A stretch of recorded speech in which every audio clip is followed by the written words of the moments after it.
দেশ ও দেশের বাইরে যারা এই মুহূর্তে আছেন, আমার হাতে একটা জিনিস দেখতেছেন, এটা হলো আমাদের আপনাদের সবচেয়ে প্রিয় খেলা ফুটবল খেলা। বাংলাদেশে ফুটবল খেলা এখন নাই বললেই চলে। হ্যাঁ, আর এই ফুটবল থুইয়া এখন যেই বয়সে আমরা ফুটবল খেলতাম, এই বয়সের ছেলেবেলে এখন কি খেলে জানেন? মোবাইল একটা হাতে নেয়, না দিলে বাপ মার লগে কাজিয়া ঝগড়া করে, আর নাইলে বাপ মারে পারে না যে গলার মধ্যে ফাঁসি দিয়া বা কূপ দিয়া কল্লা ফালাইয়া তার একটা মোবাইল কিনে দাও। মোবাইলটা পাইলে ওই সে ফ্রি ফায়ারে ব্যস্ত থাকে। তো এই ফুটবলের মানটার রইল কোন জায়গায়? ফুটবল খেলবো আর কে? ফুটবল খেলার লোক নাই।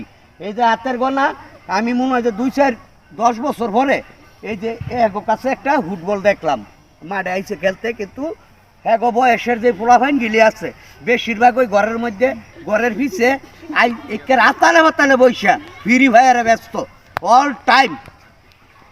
আর ফ্রি ফায়ার খেলতো নাকে, ওয়াইফার লাইন ভাইছে, মনে করেন এমবি ভরতে হয় না, সারাদিন এই ফুটবল বাদ দিয়া ফ্রি ফায়ার খেলে। এই কারণে তাগলগের খেলোয়াড় নাই বললেই চলে। তারা যে ফুটবল খেলবো